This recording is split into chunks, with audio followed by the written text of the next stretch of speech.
तो दोस्तों आज हम स्टार्ट करेंगे एक नई सीरीज जिसमें हम कवर करेंगे स्कूल अकाउंटिंग और टैली प्राइम को। ये सीरीज उन सभी लोगों के लिए हेल्पफुल होगी जो स्कूल अकाउंट्स को हैंडल कर रहे हैं या फिर टैली प्राइम में काम कर रहे हैं या काम करना सीख रहे हैं।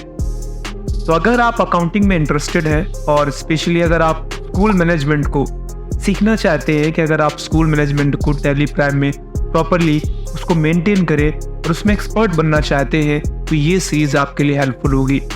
इस सीरीज का आज का सबसे पहला लेसन यानी पहला क्लास है जिसमें हम कुछ बेसिक्स पहले डिस्कस करेंगे स्कूल अकाउंटिंग की, और इसके बाद हम वो सारी चीज़ें चाहे वो फीस का रिसिप्ट हो उसको हम कैसे इंटर करते हैं, या फिर जो एक्सपेंसेस होते हैं जैसे एम्प्लॉयज़ को सैलरी वगैरह पे करना, टीचर्स को, या जो फंड्स वगैरह मिलते हैं हमें, या कुछ एक्स्ट्रा स्टेशनरीज वगैरह को जो एक्सपेंसेस आते हैं वो सारे के सारे हम मेंटेन करना सीखेंगे इस सीरीज में। तो आज की क्लास या फिर आप ये कह सकते हैं कि ये सीरीज स्कूल अकाउंटिंग पे बेस्ड होगी, जिसकी सहायता से आप ये भी सीखेंगे कि अगर आपको कॉलेजेस का डेटा टैली प्राइम में मेंटेन करना होगा तो वो कैसे करेंगे। तो चलिए स्टार्ट करते हैं। और सबसे पहले हम बेसिकली बस इतनी बात करेंगे स्कूल अकाउंटिंग है क्या और ये कैसे काम करता है। स्कूल अकाउंटिंग क्या है, अगर कोई ये पूछता है तो हम ये कहते हैं ये एक ऐसा सिस्टम है जिसमें हम स्कूल के फाइनेंशियल ट्रांजैक्शन को मैनेज करते हैं। एग्जाम्पल के तौर पर स्कूल की फीस, सैलरी, एक्सपेंसेस और फंड्स को ट्रैक करते हैं। इसमें हमें देखना पड़ता है कि कहाँ से पैसा आ रहा है और कहाँ पे पैसा जा रहा है। यानी बेसिकली आप ये कह सकते हैं कि आपकी इनकम सोर्सेस क्या क्या है और आपके जो एक्सपेंचर्स है वो क्या क्या है। अगर हम इनकम सोर्सेस की बात करेंगे तो बेसिकली हमारे लिए इनकम सोर्सेस में सबसे इंपॉर्टेंट होगा फीस। हालांकि इसके साथ साथ कुछ ग्रांट्स भी होंगे जो हमें मिलेंगे, और जो मेजर हम बात करेंगे कि पैसे जाएंगे कहाँ से, उनमें से आपका एक सैलरी भी आता है। फीस अगर हम बात करेंगे तो फीस का रिकॉर्ड रखते हैं जो स्टूडेंट से हम कलेक्ट करते हैं। अब वो फीस के तौर पर एक तो मंथली फीस भी हो सकती है, और कभी कभार हम जो कोई एग्ज़ाम वगैरह कंडक्ट कराते हैं या कुछ प्रैक्टिकल सेशन होता है उसकी भी हम फीस कलेक्ट करते हैं, तो वो भी हमें मेंटेन करना होता है। अब अगर हम और बात करें फंड्स को लेकर के, तो फंड्स एक प्रकार से कह सकते हैं कि स्कूल को डोनेशन के तौर पर मिलता है या ग्रांट मिलता है, आप कह सकते हैं। ये डोनेशन कोई भी दे सकता है हमारे स्कूल को किसी भी वजह से, तो ये हमारे इनकम का ही सोर्सेस होगा। यानी फीस में और फंड्स में दोनों ही तौर पर हमारे पास पैसे आएंगे। लेकिन हम बात करेंगे सैलरीज और एक्सपेंसेस की। सैलरीज क्या है? सैलरीज टीचर्स या स्टाफ को जो भी हम पेमेंट करते हैं, जो भी हमारे लिए महीने भर वो काम करते हैं, उसके लिए जो हम उनको पेमेंट करते हैं वो एक प्रकार से सैलरी में काउंटेबल है, उसको सैलरी ही कहा जाता है। और अदर एक्सपेंसेस की बात करें तो जो भी स्कूल के डेली ऑपरेशंस होते हैं, जैसे मेंटेनेंस वगैरह भी होता है स्कूल में, कोई चीज़ रेंट पे है या इलेक्ट्रिसिटी बिल आता है, कोई चीज़ रिपेयरिंग वगैरह कराते हैं, मैंने बताया मेंटेनेंस, तो ये सारा का सारा हमें समझना होता है प्रॉपरली। और इसके साथ साथ हमें ये भी देखना होता है कि हम टैली प्राइम में अगर इनकी फीडिंग करते हैं तो किस चीज़ को कहाँ पे डालना है, कैसे लेजर्स वगैरह बनाएंगे, ये सारा कुछ मेंटेन करना हमें स्कूल अकाउंटिंग के अंतर्गत आना चाहिए। स्कूल अकाउंटिंग काफ़ी स्ट्रक्चर्ड होती है और इसी काम को एफिशिएंट बनाने के लिए हम टैली प्राइम का यूज़ करते हैं। अब चलते हैं टैली प्राइम की तरफ और देखते हैं क्या है। आपको टैली प्राइम डाउनलोड करना हो दैट इज़ वेरी इजी। अब यहाँ से मैंने क्रोम अपना वेब ब्राउज़र ओपन कर लिया है, और बेसिकली बस अब यहाँ पर जा करके डायरेक्टली आप टाइप करते हैं डाउनलोड टैली प्राइम और आप सर्च कर दीजिए। इतना अगर आप सर्च करेंगे तो सर्च करने से आपके सामने वेबसाइट ओपन होगी। अब यहाँ पर अगर आप क्लिक करेंगे तो टैली की जो सॉल्यूशंस की वेबसाइट है ऑफिशियली, वहाँ पर आप चले जाएंगे। टैली सॉफ्टवेयर को टैली सॉल्यूशंस ने ही डेवलप किया था। स्टार्टिंग में उस समय इसका नाम पैट्रॉनिक्स था, और अब फिलहाल इस कंपनी को टैली सॉल्यूशंस नाम से ही जाना जाता है। इसके कई वर्जन्स आए हैं। 2020 में टैली प्राइम आया था, और तब से अब तक टैली प्राइम में भी काफ़ी अपडेट्स आ चुके हैं। इस समय जब हम यूज़ कर रहे हैं तो टैली प्राइम 4.1 फिलहाल चल रहा है। तो यहाँ पर आप जाएंगे, आपको डाउनलोडिंग का ऑप्शन दिखाई देगा, जिस पर आप क्लिक करेंगे और क्लिक करके आप इसको डाउनलोड कर सकते हैं। बट डाउनलोड करने से पहले जो मेन इंपॉर्टेंट चीज़ है वो ये है कि यहाँ पर ये जो सॉफ्टवेयर है बेसिकली ये 64 बिट ऑपरेटिंग सिस्टम पे ही चलता है। यानी अगर आपके कंप्यूटर सिस्टम में 64 बिट का ऑपरेटिंग सिस्टम है और इसके साथ साथ मिनिमम 2 GB रैम है, तो ही आपका ये सॉफ्टवेयर इंस्टॉल होगा, अदरवाइज फिर आप इस सॉफ्टवेयर को इंस्टॉल नहीं कर पाएंगे। अब ये चेक करना बहुत ही आसान है, हालांकि मैंने तो फिलहाल यहाँ पे विंडो 11 डाली हुई है। और अगर हमें ये चेक करना हो कि हमारे सिस्टम में ये 32 बिट है या 64 बिट है, तो ये भी बहुत आसान है, इसको चेक कर सकते हैं आप। इसके लिए आप अपने यहाँ से माई कंप्यूटर पे चले जाइए। मैं यहाँ से दिस पीसी पे जाता हूँ और खाली जगह पे जाके मैं राइट क्लिक करूँगा, शो मोर ऑप्शंस पे जाऊँगा और यहाँ से प्रॉपर्टीज़ पे चला जाऊँगा। तो जब आप प्रॉपर्टीज़ पे जाएंगे तो आपको आपके सिस्टम की पूरी कॉन्फ़िगरेशन देखने को मिलेगी। मेरा जो कंप्यूटर सिस्टम है इसमें 16 GB रैम फिलहाल इंस्टॉल्ड है और इंटेल कोर i7 प्रोसेसर है 4th जनरेशन, 2.60 GHz स्पीड है इसकी, ठीक है। और अब मेन चीज़ आपका जो ऑपरेटिंग सिस्टम को लेकर की थी, विंडो 11 मैंने इंस्टॉल करके रखी हुई है। और विंडो 11 में मैं फिलहाल जो यूज़ कर रहा हूँ वो मेरा 64 बिट ऑपरेटिंग सिस्टम है और मेरा प्रोसेसर भी 64 बेस्ड ही है। तो ये इसकी प्राइमरी रिक्वायरमेंट है। टैली सॉफ्टवेयर सिर्फ उन्हीं कंप्यूटर्स में इंस्टॉल किया जा सकता है, लैपटॉप्स में इंस्टॉल किया जा सकता है जिनमें कम से कम 2 GB रैम हो और इसके साथ साथ 64 बिट ऑपरेटिंग सिस्टम पे ही ये इंस्टॉल होगा। अब यहाँ पर आप आइए और क्लिक करके आप इसको डाउनलोड कर लीजिए। डाउनलोड करने के बाद अब बात करते हैं अगर हमें इसको इंस्टॉल करना होगा तो हम इंस्टॉल कैसे करेंगे। डाउनलोडिंग के साथ मैंने यहाँ पे चूंकि इस सॉफ्टवेयर को डाउनलोड करके अपने पास रखा हुआ है नेट को सेव करने की पर्पज से, आप वहाँ से डबल क्लिक करके इसको डाउनलोड कर लीजिए। डाउनलोड करने के साथ साथ आपको अब इस तरीके की एक सेटअप फाइल मिल जाएगी जहाँ पर आप सिंपली डबल क्लिक करेंगे और डबल क्लिक करके बाद आपको यहाँ पे यस कर देना है एंड देन सिंपली आपका ये सॉफ्टवेयर इंस्टॉल होना शुरू हो जाएगा। अब हम थोड़ा वेट करेंगे। अब आपको ये चीज़ बता रहा है वो देख लीजिए। आपसे बोल रहा है आपके जो कंप्यूटर सिस्टम है इसमें ऑलरेडी टैली के 2 सॉफ्टवेयर इंस्टॉल हैं। पहला है टैली ERP9 6.6.2, वो आपको दिख रहा है, और यहाँ पर टैली प्राइम 4.1 ऑलरेडी इंस्टॉल है। अब इसीलिए अगर मैं इंस्टॉल करता भी हूँ तो कोई खास फर्क पड़ेगा नहीं, क्योंकि जो हमने डाउनलोड किया है वो भी 4.1 है और जो मेरे पीसी में पहले से पड़ा हुआ है वो भी 4.1 है।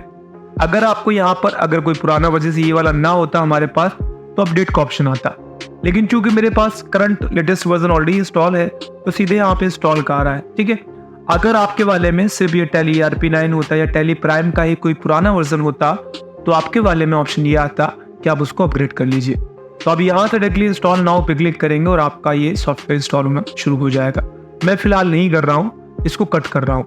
उसकी वजह क्या है कि मैं ऑलरेडी इंस्टॉल कर चुका हूँ। अब बेसिकली चीज़ ये आएगी कि हम टैली प्राइम सॉफ्टवेयर को ओपन करेंगे तो how would it look like. अगर आप टैली प्राइम पहले से यूज़ करते रहे हो तो जब आप इसको ओपन करेंगे, एजुकेशन वर्जन होगा जैसा भी होगा तो वो आप देख लीजिएगा।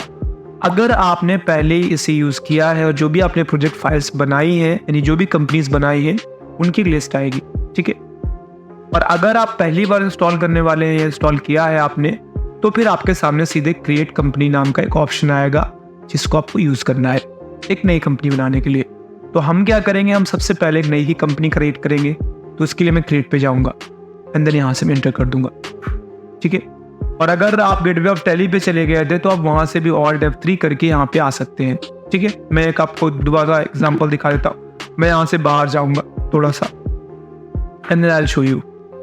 तो मैं यहाँ से नो करते हुए फिलहाल किसी भी कंपनी पे लॉग इन कर लेता हूँ, ये तो हमारी वो कंपनी ओपन हो जाएगी।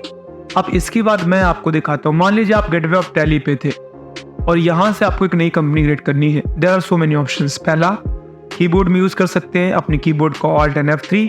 जैसे आप दबाएंगे तो आपके सामने कुछ इस तरीके का पैनल ओपन होता। क्योंकि मेरे में ऑलरेडी गेमिंग सॉफ्टवेयर भी इंस्टॉल है, इस चक्कर में नहीं आया। मैं बता रहा हूँ अपने कीबोर्ड से आप Alt F3 दबाए या फिर आप यहाँ पे आ जाइए कंपनी में। यहाँ पर आप क्लिक करेंगे तो कंपनी है, सेलेक्ट कंपनी है, शट कंपनी है। अगर आप कंपनी पे क्लिक करेंगे तो आपके सामने यही ऑप्शन आते हैं, create company, alter company, select company and shut company. Create company से हम एक नई कंपनी बनाते हैं। ऑल्टर कंपनी से पहले ही बनाई गई कंपनीज में से हम चेंजेस करते हैं, जैसे एड्रेस चेंज करना, मोबाइल नंबर चेंज करना या जो भी चेंजेस करें हो। अल्टर उन चीज़ों को लेकर के है जो पहले से क्रिएट की गई है और हमें उनमें चेंजेस करने हैं, जबकि क्रिएट एक फ्रेश तरीके से नई कंपनी क्रिएट करने के लिए होता है। सेलेक्ट कंपनी जो पहले से बनी बनाई कंपनी है उनको सिर्फ ओपन करना है आपको, तो आप सेलेक्ट कंपनी का यूज़ कर सकते हैं। और शट कंपनी से वो कंपनी हो जाती है बंद। जैसे यहाँ पर अभी मैं स्किप करके दिखाता हूँ आपको। फिलहाल मैंने एक कंपनी खोल के रखी हुई है और उसका फाइनेंशियल ईयर यहाँ पे आपको दिखाई दे रहा है 1 अप्रैल 2024 से 31 मार्च 2025। जो कंपनी मैंने खोल के रखी हुई उसका नाम है अकाउंटिंग वाउचर्स प्राइवेट लिमिटेड। अब मान लो मुझे इस कंपनी को बंद करना है, तो there are so many options. पहला यहाँ पे क्लिक कर लीजिए और यहाँ पे क्लिक करने पर आपको शट कंपनी ऑप्शन मिलेगा। ठीक है, शट करने से ये कंपनी बंद हो जाएगी जो खुला है फिलहाल। ठीक है, और यहाँ पे भी जाकर आप वही काम कर सकते हैं, शट कंपनी।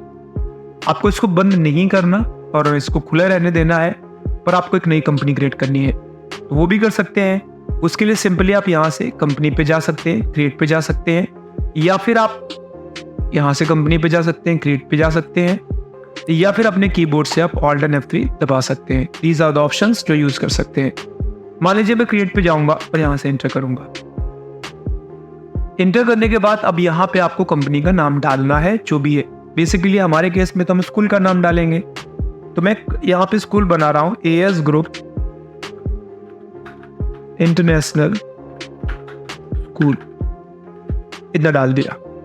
एड्रेस डाल देते हैं, तो मैंने यहाँ से एड्रेस घाटमपुर कानपुर नगर डाल दिया। बाकी की जो डिटेल्स हैं आप यहाँ से फिलअप कर सकते हैं। कुछ बेसिक सी चीज़ें ही मैं भरूंगा, बाकी बहुत डिटेल में तो मैं फिलहाल नहीं भर रहा हूँ। मोबाइल नंबर डालेंगे और करेंसी, ईमेल आईडी जो भी है डालकर कंट्रोल लेकर के सेव करा देंगे। सेव कराने के बाद आपके सामने ये पैनल ओपन होगा और हम इस पैनल को भी देखेंगे, बट अभी फिलहाल इस पैनल का हमें यूज़ नहीं करना है। जब हम अभी एडवांस पोर्शन पे जाएंगे स्कूल अकाउंटिंग के टैक्सेस वगैरह को मेंटेन करने के लिए, तो ये पैनल हमारे काम आएगा। हाँ, बीच बीच में जो ऑप्शंस को हमें ज़रूरत पड़ेगी, अगर वो इनेबल नहीं होंगे तो वो हम वापस से यहीं पे आके उनको इनेबल करेंगे। कंपनी क्रिएट करने के बाद जस्ट ये विंडो ओपन होती है।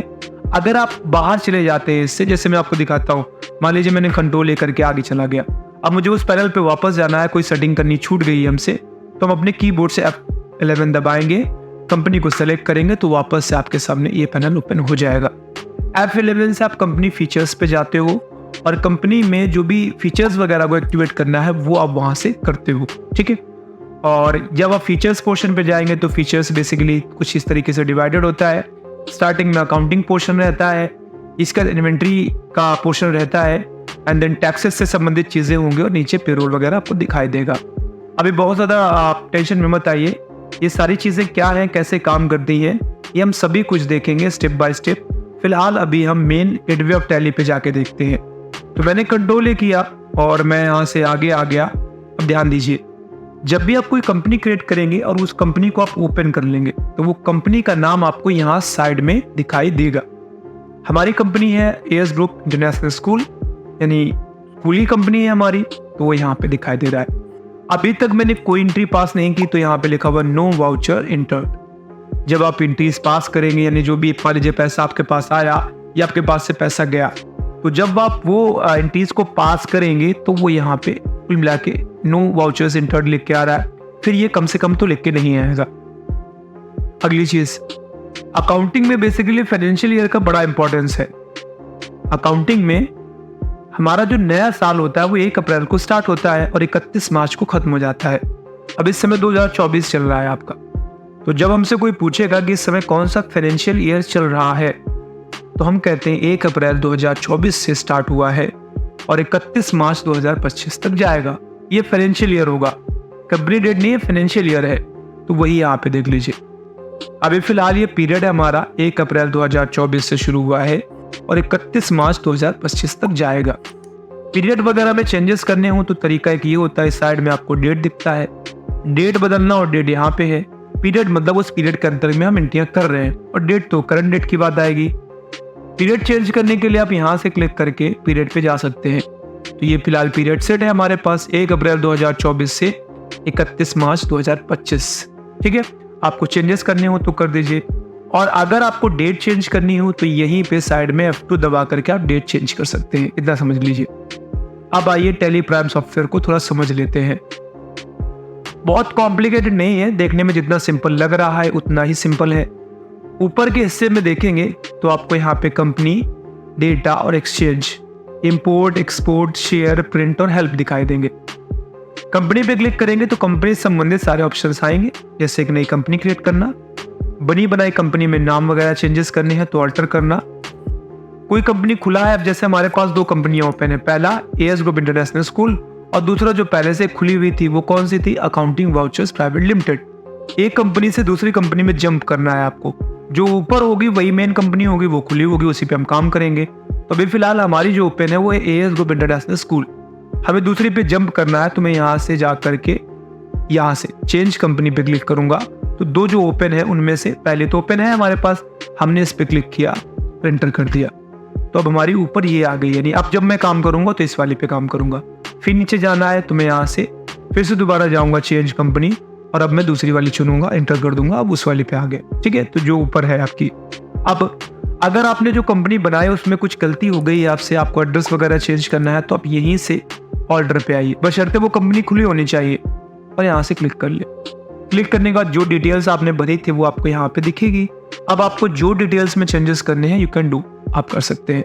ठीक है, जैसे यहाँ पे फाइनेंशियल ईयर चेंज करना है, एड्रेस चेंज करना है, नाम चेंज करना है, या फिर वेबसाइट या ईमेल एड्रेस जो भी आपको डालना है उसमें से कुछ चेंजेस करने हैं तो आप करिए। पर डिलीट ही कर देनी है पूरी कंपनी तो अपने कीबोर्ड से ऑल्ट एंड डी दबाइए, और अगर आपने एंटर कर दिया यस पे तो आपकी वो कंपनी डिलीट हो जाएगी। अब डिलीट और शट में क्या फर्क है? डिलीट से तो पूरा रिकॉर्ड ही खत्म हो जाएगा, लेकिन अगर आपने डिलीट करने की बजाय, जैसे मैं यहाँ से बैक जाऊंगा, अगर मैं यहाँ पर आगे शट करूंगा तो शट करने से वो कंपनी क्लोज होगी, बंद होगी, लेकिन रिकॉर्ड बना रहेगा। लेकिन अगर आपने डिलीट कर दिया तो मतलब क्या होगा कि उसका रिकॉर्ड ही खत्म हो जाएगा पूरा का पूरा आपकी इस सॉफ्टवेयर के अंदर से। ठीक है, अब क्रिएट हो गया, ऑल्टर हो गया, चेंज भी बता दिया मैंने। सेलेक्ट से बनी बनाई कंपनियां जितनी पहले से इसमें बनी है वो सारी दिखेंगी आपको। जो समझ में आया, जो ओपन करनी है ओपन कर लीजिए। ठीक है, वो खुल जाएगी आपकी। इसके अलावा आप और अंदर से देखेंगे तो थोड़ी चीज़ें और भी हैं, जैसे कि कनेक्ट है, इंटरनेट पे चलते हैं आपके, यहाँ से हम पासवर्ड्स वगैरह लगाते हैं तो ये हम देखेंगे। डेटा पे जाएंगे तो बैकअप वगैरह लेने का काम हम यहाँ से करते हैं। जैसे जो भी आप स्कूल का डेटा मेंटेन कर रहे हैं और आप चाहते हैं कल को कंप्यूटर खराब हो जाए तो आपका वो डेटा बचा रहे, तो आप बैकअप लेंगे और बाद में आप उसको रिस्टोर करेंगे, कंपनीज को स्प्लिट करेंगे। तो ये सारा हम देखेंगे। फिलहाल अभी बस इतना जान लीजिए, ऊपर ये ऑप्शंस हैं। कोई बाहर की फाइल अंदर लानी है, इंपोर्ट करना है, या यहाँ पे जो रिपोर्ट्स वगैरह जनरेट करेंगे उनको एक्सपोर्ट करना है, तो आप यहाँ से ऊपर वाले ऑप्शंस का यूज करेंगे। अब थोड़ा सा आप टैली प्राइम में गेटवे ऑफ टैली को समझ लें। एक तरफ तो डेट्स वगैरह है, कंपनी की इन्फॉर्मेशन है। जब हम गेटवे ऑफ टैली पे आते हैं तो गेटवे ऑफ टैली को कुछ पार्ट्स में डिवाइड किया है। ऊपर का हिस्सा है मास्टर्स, बीच का है ट्रांजैक्शंस, फिर है यूटिलिटीज एंड देन रिपोर्ट्स, और फिर नीचे क्विट है। मास्टर्स के अंतर्गत हम टैली सॉफ्टवेयर को अपनी जानकारी देते हैं, जैसे सैलरी है, बिल्डिंग रेंट है, हम एक्चुअल में किन किन चीजों का लेन देन करने वाले हैं। जो भी चीजें हमें बतानी होती हैं टैली सॉफ्टवेयर को, ताकि टैली सॉफ्टवेयर उसके अकॉर्डिंग रिपोर्ट्स को जनरेट करे, तो वो हम मास्टर्स के द्वारा बताते हैं। ट्रांजैक्शंस में दो ऑप्शंस हैं, vouchers and day book. Vouchers में हम एंट्रियां पास करेंगे, यानी कुल मिला के जो भी चीजें हैं, जैसे मैं 10 आइटम्स को बेचने या खरीदने वाला हूँ एग्जाम्पल, या 10 लोगों की फीस में जमा करने वाला हूँ, या 10 क्लासेस बनाने वाला हूँ, तो बनाने का सारा काम मैं यहाँ करूंगा, और इसका जब एंट्रियां पास करूंगा तो मैं वाउचर पे जाके पास करूंगा। ठीक है, और जो एंट्रियां मैं पास कर लूंगा तो जो रिपोर्ट बनेगी, जैसे अगर आपने थोड़ा बहुत भी अकाउंटिंग पढ़ी है तो अकाउंटिंग में फाइनेंशियल रिपोर्ट जनरेट होती है, फाइनेंशियल स्टेटमेंट्स। बेसिकली 3 तो होते ही मेन है, बैलेंस शीट आती है, प्रॉफिट एंड लॉस आता है, इनकम स्टेटमेंट्स आते हैं, कैश फ्लो आता है, काफी कुछ है। तो वो नीचे रिपोर्ट्स आपको दिख रही है, यहाँ पे वो सारी रिपोर्ट्स ऑटोमेटिक जनरेट होंगी, ये आपको जनरेट नहीं करनी, आपको बस 2 ही काम करने हैं। क्या? मास्टर्स में जाकर चीजों को क्रिएट करना है और उससे संबंधित एंट्रीज को आपको वाउचर्स में आके पास करना है। डे बुक में डेली बेसिस का जो भी डेटा मेंटेन होगा वो आप यहाँ पे आकर देख सकते हैं। अब बेसिकली हम स्कूल अकाउंटिंग करने वाले हैं, तो स्कूल अकाउंटिंग के लिए मैं यहाँ सबसे पहले क्रिएट पे जाऊंगा। ठीक है, और क्रिएट पे जाने के बाद जो भी अकाउंटिंग आपके स्कूल से संबंधित जो मेन लेजर्स होंगे जिनका आप लेन देन करने वाले हो, पहले आपको वो लेजर्स क्रिएट करने होंगे। तो जैसे मैं लेजर पे जाऊंगा और लेजर्स में मैं क्या क्या क्रिएट करूंगा, सबसे पहले तो मैं फीस ये क्रिएट करूंगा, एंटर कर दूंगा, और ये मेरी क्या है, ये डायरेक्ट इनकम का सोर्स है, तो यहाँ से मैं डायरेक्ट इनकम करूंगा। ठीक है, और कंट्रोल लेकर के मैं यहाँ से सेव कराऊंगा। ये हो गई आपकी फीस। इसके अलावा फंड्स है, फंड से भी हमें पैसा मिल रहा है, तो ये डायरेक्ट इनकम नहीं है, ये इनडायरेक्ट इनकम है। डायरेक्ट इनकम जिसका आप व्यापार करते हैं, जो मेन सर्विसेज होती है, जैसे मैं पढ़ाने का काम करता हूँ, जो पढ़ाई से पैसा आएगा मेरा वो मेन इनकम कहलाएगा, डायरेक्ट इनकम कहलाएगा। अब पढ़ाने के अलावा जो भी अदर सोर्सेज से मेरे पास पैसा आता है, that is called indirect income. तो मैं यहाँ से आई दबाऊंगा और इसको इनडायरेक्ट इनकम कर लूंगा। ठीक है, इनडायरेक्ट इनकम और कंट्रोल ए करके सेव करा दिया। ये तो मैंने 2 वो बनाए जिनसे मेरे पास पैसा आने वाला है। अभी बीच बीच में और भी कुछ होंगे, वो हम बनाते जाएंगे। अब हम कुछ वो बना लेते हैं जिन पे हमारे पास से पैसा जाने वाला है। पहला तो सैलरी ही होता है, तो मैं यहाँ से सैलरी क्रिएट करूँगा और ये मैं बनाऊँगा यहाँ से इनडायरेक्ट एक्सपेंस। ठीक है, कंट्रोल एंड सेव। अब इनके बेसिकली वैसे मैं बता चुका हूँ आपको, अगर आपने अब तक हमारी पुरानी क्लासेस को देखा नहीं है तो एक अकाउंटिंग की पूरी 10 घंटे की क्लास मैंने अपलोड की है। और अगर आप प्लेलिस्ट में जाकर चेकआउट करेंगे तो मैंने स्टेप बाय स्टेप अलग अलग क्लासेस भी डाली है, जिनमें सैलरी यानी एक्सपेंसेस को, इनकम को, एसेट्स को क्या है, सब कैसे यूज़ किए जाते हैं, सब पे मैं बना चुका हूँ। तो यहाँ से हमने सैलरी बना ली और फीस बना लिया। स्टेशनरी और बना लेते हैं, चलो।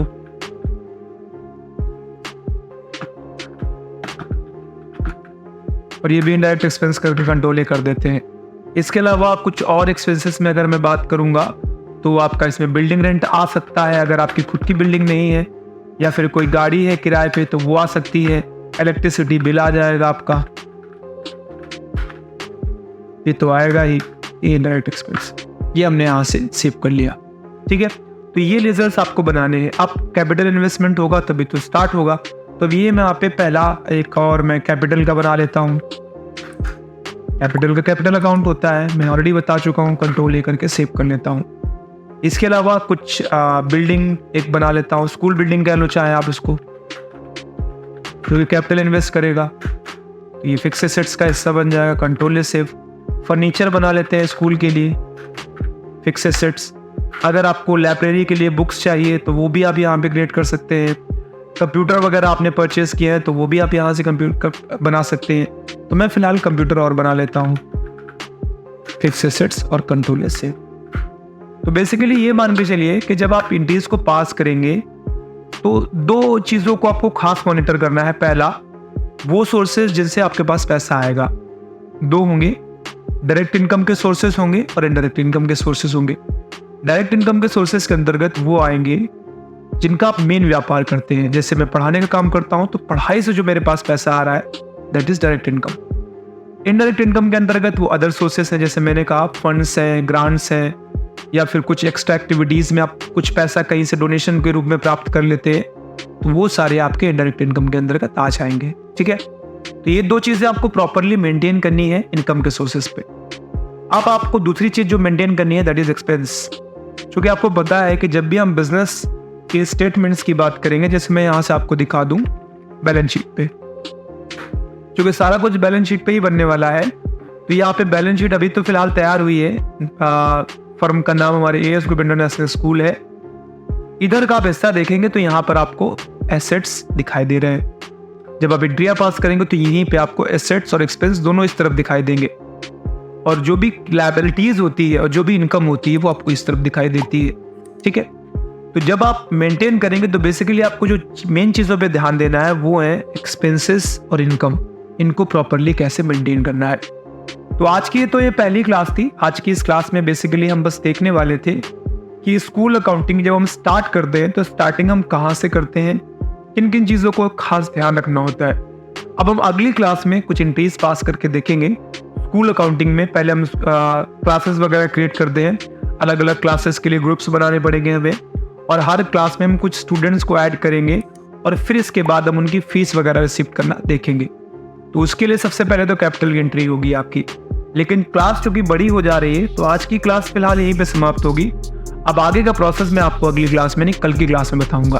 तो आज की ये वीडियो यहीं पे समाप्त होती है। कल मिलते हैं फिर से नई क्लास में बात करते हुए। तब तक अपना ख्याल रखिए, अकाउंटिंग सीखते रहिए। Bye bye, take care.